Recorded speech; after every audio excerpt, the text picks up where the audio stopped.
Thank you for that wonderful, engaging discussion. Our next speaker is Anca Copaescu. She is speaking on transforming procurement and harnessing AI for strategic sourcing. And she is the CEO for Strategicon Pharma.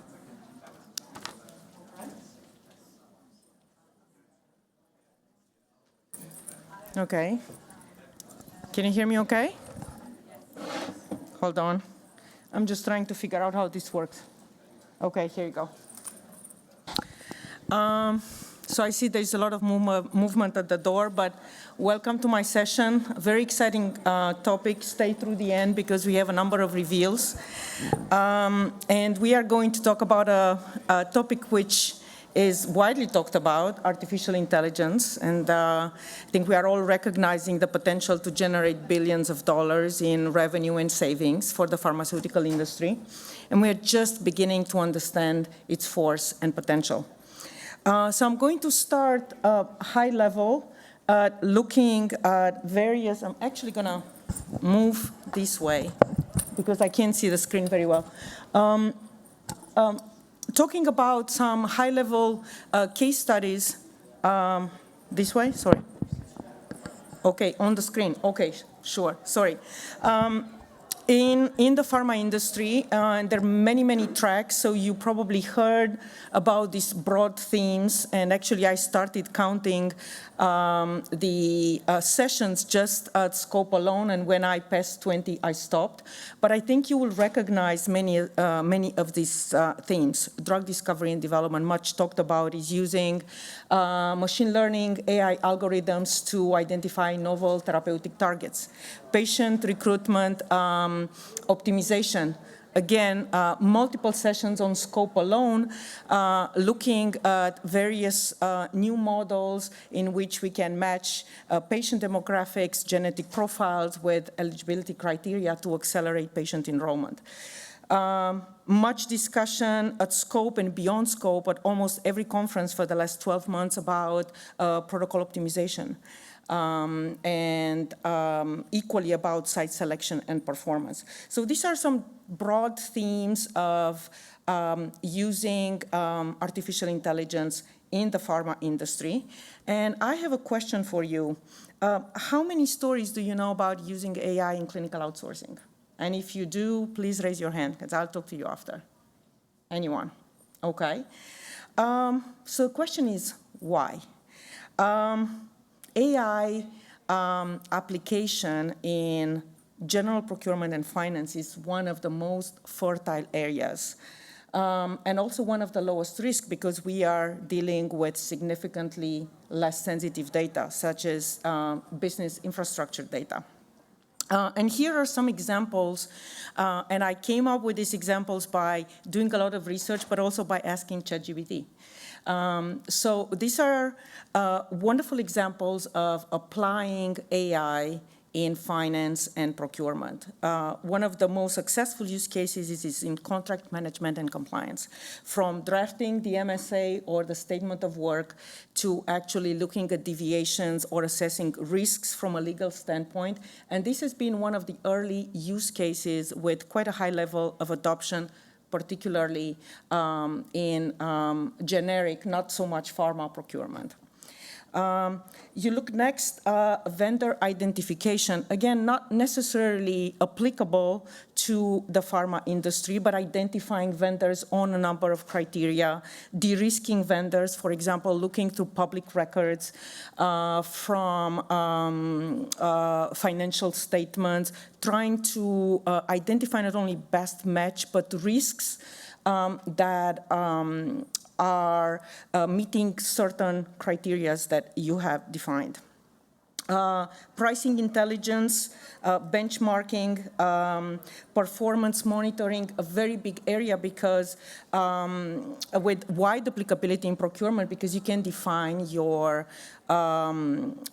performance targets and your KPIs, and then search through governance documents, for example, through reported KPIs and see how you can evaluate performance at a very granular level. spend analytics, particularly in large category spend, compliance for vendors that are subject to certain regulatory constraints, vendor onboarding and identification, pre-scoring vendors, for example, or pre-onboarding vendors on certain criteria which you define, and many other use cases. So again, I'm going to ask the question, have you heard of any application of this wonderful concept in clinical outsourcing, in pharma? Anyone? No one? Okay, you have heard, so I want to talk to you after. So what's holding back clinical outsourcing? I'd like to get many thoughts from you of what's holding back, and these are just my opinions on what's holding back this industry, and from using these wonderful technologies to enhance our day-to-day work. So first of all, to truly apply AI, you need data. And data in clinical outsourcing and clinical business operations is notoriously unstandardized, unharmonized, but most of all, it resides in SharePoint. Less than 5% resides in any kind of system. And if you look broadly at CRO proposals, at RFPs, at governance documents, again, they are not digitized, they are not standardized, so it's very hard to apply any kind of technology that would extract intelligence out of them. You go further down the path, this is not only a problem of the sponsor, this is a problem of the CRO as well, and it's deeply ingrained because it translates into pricing models, into bid grids, into various templates. And again, because the data is unharmonized, unstandardized, not digitized, it's leaving all that intelligence behind and makes it very, very difficult for pharma to truly embrace the AI revolution. There is also a tendency, I think, which you will all recognize, which I call all or nothing. All or nothing is a natural tendency of pharma companies to procrastinate investments in innovation.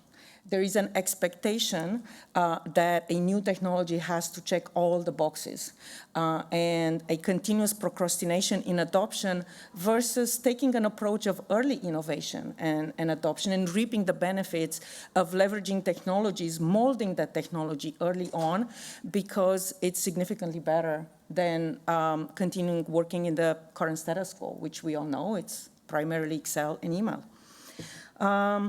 The decision framework for evaluating new technologies is also quite challenging. And for a number of reasons. First of all, there is a tendency to decide by consensus, but naturally pharmaceutical companies are deeply siloed. So it takes a lot to herd the cats, to bring all the stakeholders together, and there is a fair amount of change resistance and fear of change. And I was looking to see if any of our partners from Danforth Advisors are here, but not. But we are constantly discussing with and working with consulting companies that are helping bring the innovation forward by creating a framework to embrace change. So again, there may be many other reasons why pharma industry has not been successful in adopting AI. And again, if you have more thoughts, please share them with me. But I have a question for you. Can we afford doing nothing? Can we afford the current status quo? Can pharma industry afford to be a lagger in this area? And I think your answer is going to be no. But I'm going to give you some numbers to support it. And there are various sources that these numbers come from. But I actually think, although they are humongous, they are highly conservative. So our industry, by a number of estimates, is spending more than $20 billion a year in the pure vendor selection RFP management process. This has been reported at multiple conferences. Actually, I remember Scope, I think it was 2020, when one of the leading CROs, I shall not name, talked about the average cost of preparing a response to a phase 3 trial RFP as being $350,000, and we are talking pre-COVID. You go further. More than $10 billion are being spent on pure onboarding, evaluation, and qualification of vendors. And again, this is highly conservative, although it's a humongous number.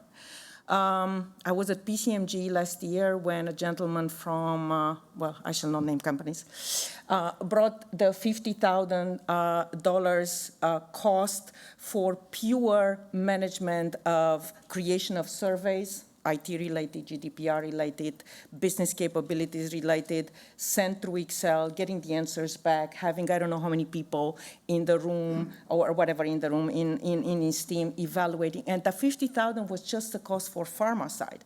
But imagine all the vendors, including us, that receive these questionnaires that we have to respond to. And the question is, how many of them are really read?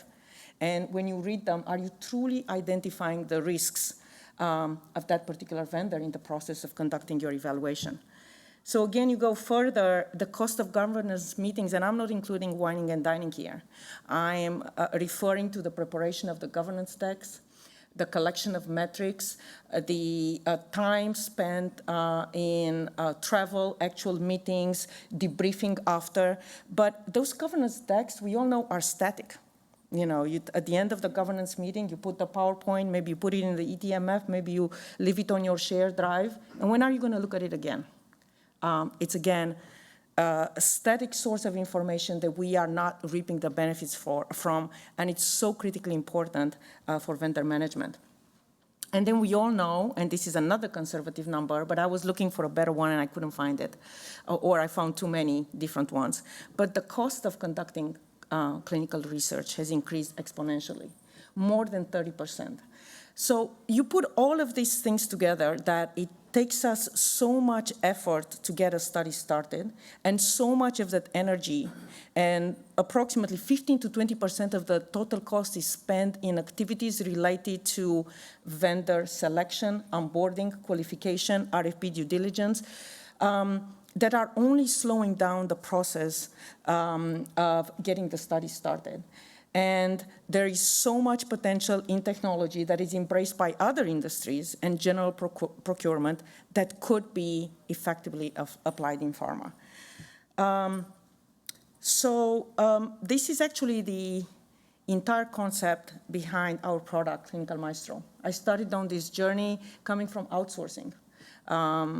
Not only managing outsourcing departments, working at the CROs, actually in the M&A technology space, but also consulting with different biotechs in the Bay Area. And the frustration of not changing the status quo became so high that I thought that I could make a difference in the space, and I'm still very passionate about it. So when we started Clinical Maestro, we wanted to come on a journey that solves all the problems of clinical business operations, but there are so many. So you can't just solve them all in one step. So we started on the journey with Portfolio. Portfolio is a planning and budgeting solution that is extremely accurate, and we are actually making significant investments, as you will see later today, in upgrading it to the next generation of intelligence. Then Source, we are very proud of Source because Source is truly the first fit-for-purpose solution for outsourcing, and it works in conjunction with Portfolio. It helps structuring the data, and it was designed from the ground up by clinical outsourcing experts. Lead is a product that came in the market three years ago, and the focus on Lead is change order reconciliation, intelligent reforecasting, and again, we are putting AI wrappers and intelligence around the ability to reforecast and predict change orders. And then the last 18 months, or 12 to 18 months, we focused a lot on vision, and I'm very proud of vision because it's another first in class, first in the market, first in the industry product entirely dedicated to vendor category management in pharma. So let's talk about some real use cases of AI that we are embracing. I'm going to show you 3 use cases today and a little video, and I hope it works. So let's give it a try. It's actually one more slide before I give it a try. So just broadly telling you about our focus areas in AI. And there are multiple. But we are starting with workflow optimization and enhancing user experience. If you can simplify the way you work, if you have a better system interaction, then this is low-hanging fruit for us. The analytics workbench, extremely important because it crosses various modules. So being able to marry plan data with RFP data, with risk management data, with reforecasting data, so going across different domains in clinical business operation and applying the next level of analytics. Then looking at data ingestion and harmonization, I brought this up as one of the main impediments of AI adoption in pharma. It's trying to extract, standardize, and harmonize unstructured data so you can actually put intelligence around it. Increasing our knowledge base and vendor evaluation, rating, risk assessment, use cases that have proven extremely successful outside pharma, but they haven't been almost all embraced in clinical outsourcing. So I would like to talk about our first use case, which is using AI in RFP management and due diligence. So who doesn't know that budget due diligence is a very painful one? For so many reasons. It's painful for the CRO to put together budgets. It's extremely painful for the sponsor to demystify the strategy of the CRO and understand how it actually translates into numbers. And we know there are no standards. Every sponsor may have its own standard. Every CRO has its own native bid grid structure. It's extremely challenging to interpret strategy in numbers, let alone compare and try to infer what future trends may be. And peeling the onion is extremely complex. You will see later in my presentation, asking a simple question such as, which CRO has, I'm not saying lowest or highest because you can see, has the optimal, let's say, project management cost? And how does that compare to the project management cost of a comparable size study in a different therapeutic area? Or how does it even compare to a submission that they might have done in the past? Is it easy to answer? And I know you're going to say no, and I'll try to tell you why. It's because there is no single source of deviation. So it could be that the assumptions vary widely. It could be that one CRO assumed a certain duration versus another. It's because a PM may be located in a different country than the study country. It could be because there is a fixed price agreement in place, that the rate was negotiated in a certain way, or simply the CRO wants a business so hard and so much that it's going to give a disproportionate, let's say, discount. So not very easy to find the answer. When you go deeper on the qualitative side, and again, we've been subjected to this, and the many vendors in the room that have been subjected to receiving questionnaires in Excel or in Word, where you provide the answers, and a human at the sponsor side is taking them side by side, is trying to read, put comments, different colors. Still extremely difficult to actually grasp true risks. And again, the vast majority of the responses are never evaluated and the risks never identified. And I do want to highlight that these challenges, and I did bring it up before, do not only apply to sponsors, apply equally to the CROs. First of all, the CROs are vendor managers. In the full outsourcing model, and even in a partial outsourcing model, the CRO plays a key role in selecting, onboarding, and managing vendors on the sponsor behalf. And it's critically important for them, who are also pricing in different generations of Excel or relatively basic tools, to understand their cost structure and how they are pricing, or the price analytics over time. So here is a sneak peek into what we are doing to ease your work here. And we'll see if I can play the video from here, but if not, you have it. Okay, and it should have sound. Hello, I am MaestroBot, Clinical Maestro's AI-powered chatbot, trained to assist with due diligence. I'm here to help streamline your workflow and enhance accuracy. Your AI journey begins with better system interaction and training. You can ask me anything about the system. For example, ask how to compare CRO proposals. Clinical Maestro allows you to easily compare proposals side by side to identify the root of deviations. Unit cost, assumptions, resource rates, effort. With me on board, I can summarize key insights for you. Right now, I have just been asked which proposal has the lowest project management cost and why. I will highlight the major differences for you. And you can ask any follow-up questions, like explaining what causes the costs to be different. What about the bottom line? Sure, I can give you a cost analysis summary of all proposals. Nice. Now let's review the CRO responses to your questions. I can also help summarize those. I'm designed for efficient processing, ready to assist you whenever needed. Let's wrap this up by preparing an executive summary of this RFP evaluation. Now that we've seen Maestro's bot capabilities, request a meeting to explore how you can enhance your workflow.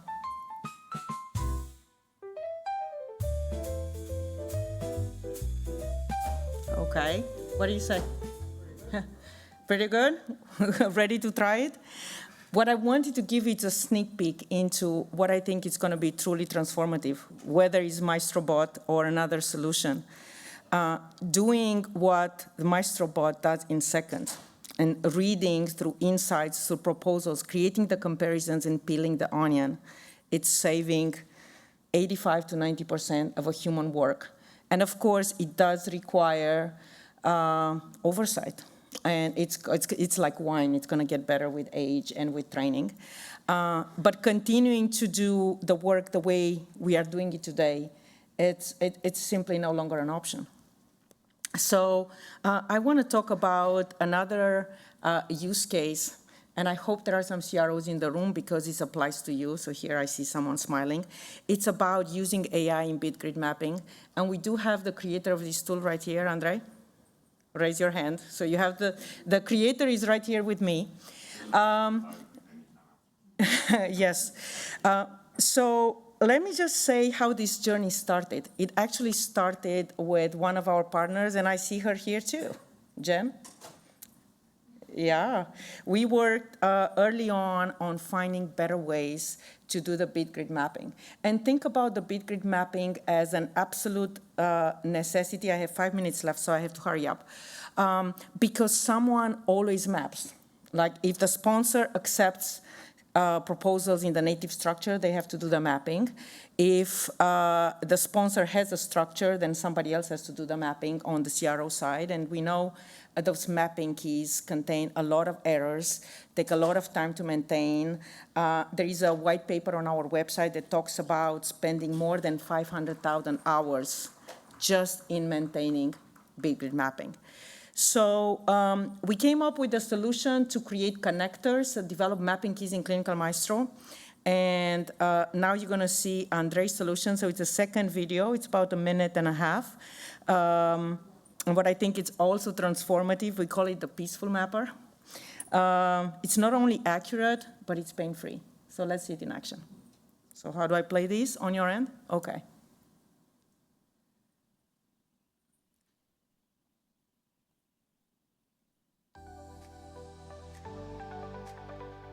Let's talk about the elephant in the room, bid grid mapping. It's eating up ridiculous amounts of time for both sponsors and CROs. And get this, even after all those hours of mapping, 95% of the keys still have errors. Yeah, you heard that right. Pretty wild. Everyone's doing their own thing with these bid grids. It's like the Wild West out there. But check this out. Watch what happens when we drop this one into our system.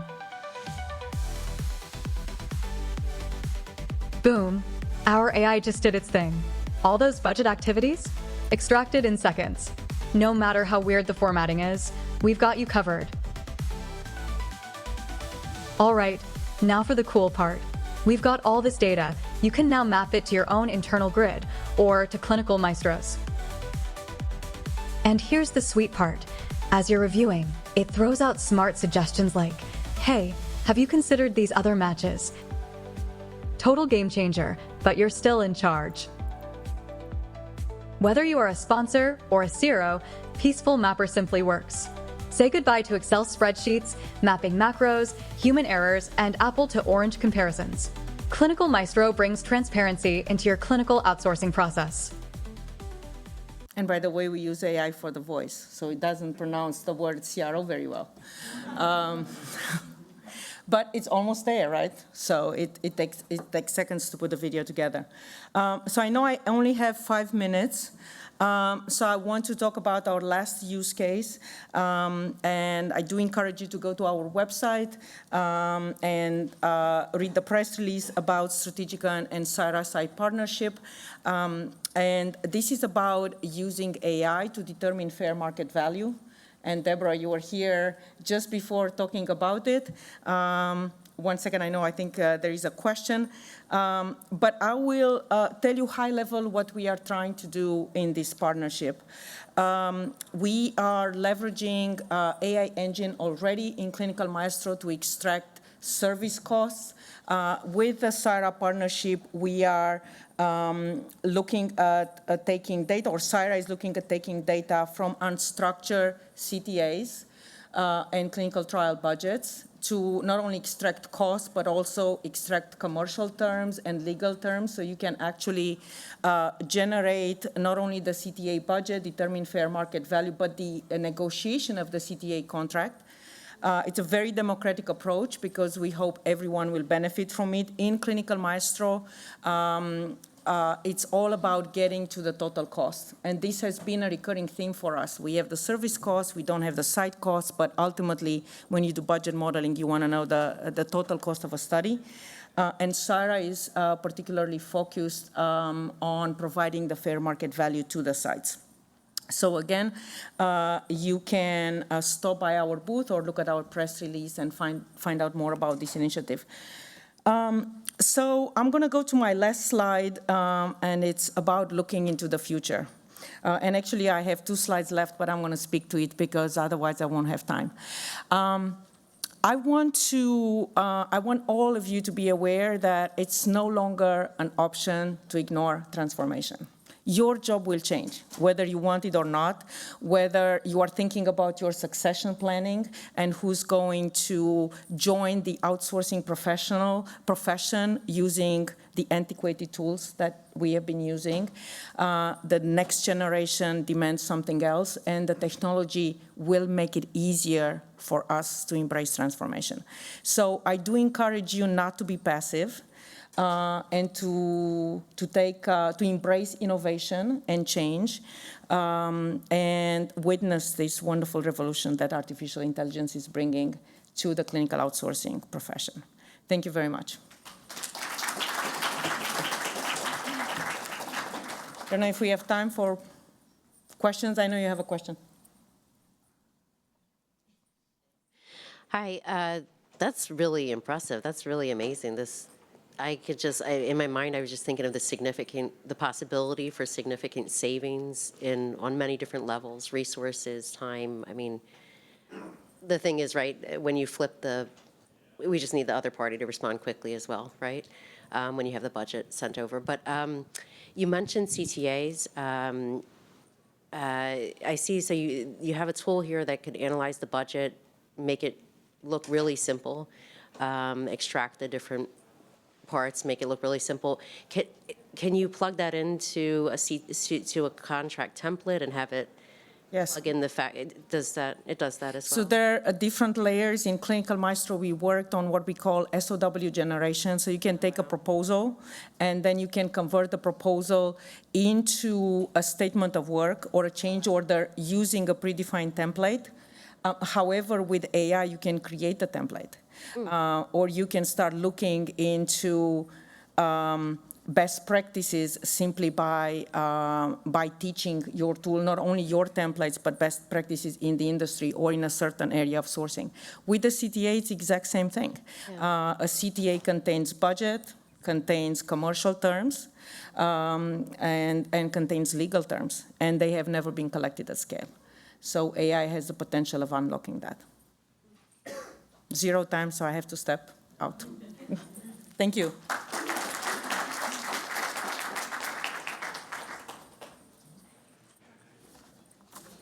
Thank you, Anka. That was a wonderful innovation in an area that can be very painful.